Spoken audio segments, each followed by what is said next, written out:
If you have never heard of who Charlie Munger is, you are missing out a lot on the world of finance. Today, I'm going to share Charlie Munger's expertise on finance with you. Sure enough, if you listen to what the billionaire has to say, you can make yourself financially independent and wealthy.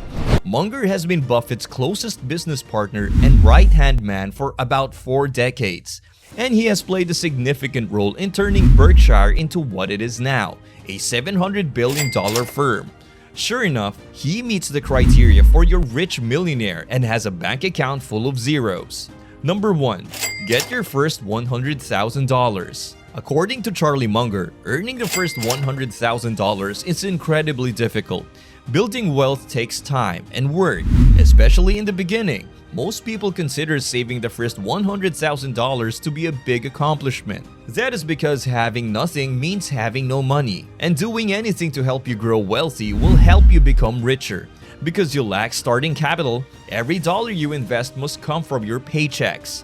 If you start with nothing, it can be difficult to save your first $100,000. Obtaining your first $100,000 is the most difficult because it requires you to begin investing. Typically, the first move is the most difficult. Whatever you're doing in life, the beginning is the most difficult and vital stage. After all, you can only finish a task once you start it. I do not care about the topic at hand. You have to do whatever you imagine doing to achieve your goal. This also applies to financial investments. $100,000 may appear to be an impossible figure at glance. However, the initial action is always the most difficult. Another reason why the first 100,000 are the most difficult is that you will have to make numerous modifications. People in general are resistant to change. If you refuse to adapt to new situation, you will continue to get the same results. I am curious what you want even more than that.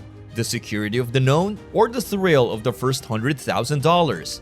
You must be motivated to earn that $100,000. I genuinely desire it.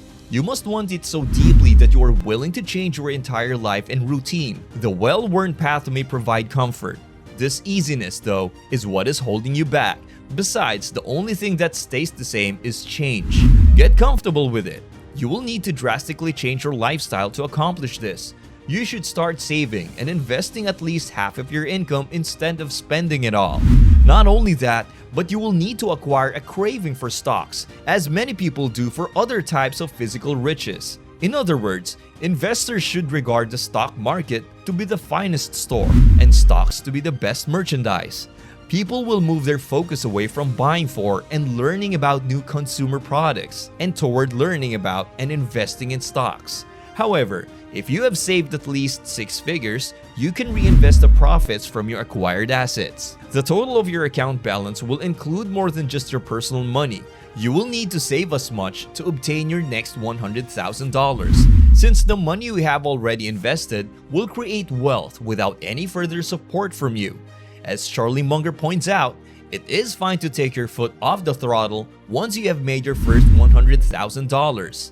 This is due to the fact that the power of compounding may begin to work. If you invest $100,000 in the market and receive a 10% yearly return for 20 years, your initial investment will have grown to approximately $675,000. While you are young, you might get your feet wet, make your first $1 million and then put your life on autopilot. Indeed, the first $100,000 are critical. To produce a compounding snowball, one must either acquire snow or make an initial investment in order to pile it up, shape it into anything, and then roll it down a hill. However, the larger and faster the snowball begins to move, the less effort you will need to put into it individually. Further effort is no longer required after a certain point. The monster will continue to grow and acquire momentum on its own, well exceeding your abilities. Number 2. Own equity. Coming up is one of my favorite Charlie Munger ideas. It is a way for a regular person to get very rich. Owning equities is the key idea. Let me explain. Charlie has almost all of his billions of dollars in one stock, Berkshire Hathaway. Charlie Munger has been with the company for almost 50 years. As vice president of Berkshire, how much does he make each year? Even though Munger owns a lot of Berkshire stock, he makes less than most software engineers and investment bankers right out of college. Munger has about $2 billion worth of holdings in Berkshire. Note that Charlie Munger's success is not because he gets paid a lot, but because the value of Berkshire stocks yields is going up. Here's a general rule that, if you follow it, can help you get rich. When looking for a job, it might be a good idea to focus on opportunities that also give you a piece of the company. With each share of stock you buy, your stake in the company grows, and you get a bigger share of the company's assets and earnings. IT workers are often given large amounts of company stock as a reward. Many people have become multimillionaires after joining a fast-growing company because their stock grants have gone up in value over the course of their employment. Number 3. Spend less than you earn. The next rule is to know how your money works. One of the most important rules to follow. If you want to get rich, spend less than what you earn. This might seem easy, but it must be hard to do in real life. People who spend more than what they make each month will be my first priority. If a person spends more than they make, they are either getting gifts or borrowing money. It has never been easier to borrow money than it is now, thanks to the rising tide of a thriving economy around the world. There are many ways to be tempted into getting a loan, like when you want to buy a set of new electronics, a car, or a house. The Federal Reserve says that at least 40% of American households have a problem with how much they spend. Personal debt is a problem because it can turn into a prison. There are good kinds of debt. Credit card debt is the most common type of consumer debt, and it is a great example of how easy it is to get stuck in it. The best way to avoid interest is to pay off the debt in full before the promotional period ends. But most people charge as much as they can on their credit cards and they only pay the minimum each month. Most of the time, this small payment is just enough to pay the interest for the month. When you add this to the high interest rate, it makes using a credit card equivalent to as if paying for something very expensive feels like. It is also possible to find people whose income exactly matches what they spend. If someone spends every dollar they get, it is clear that they are not saving any money for the future.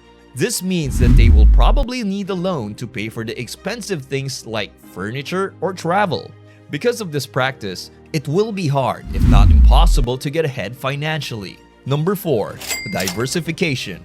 Another wise observation from Munger that is relevant to the present market collapse is that the idea of excessive diversification is stupidity. Diversification is one of the best ways to smooth out the humps in the road of investment. Place your money in a variety of investments in order to diversify your holdings. The returns on different types of investments change throughout time. While the value of some goods may be rising, the value of others may be decreasing or being constant. Diversity can therefore protect your earnings. Diversification is a complex idea that not everyone can easily understand. Anywhere, this is an excellent concept. Believe me, I understand how important this is to your financial security. But if there are too many different components, there is a risk. Monitoring all of your stock holdings becomes more difficult as they increase. Having a diverse portfolio of holdings is still one of the most crucial components of long-term investing. However, about the possible costs of using over-diversification as a crutch. If you do not intend to research the firm you were investing in, you should not buy a lot of stocks. That's all Charlie Munger has to share with you. Don't hesitate to see the video next popping up on your screen if you want to listen to Warren Buffett's secret to financial success.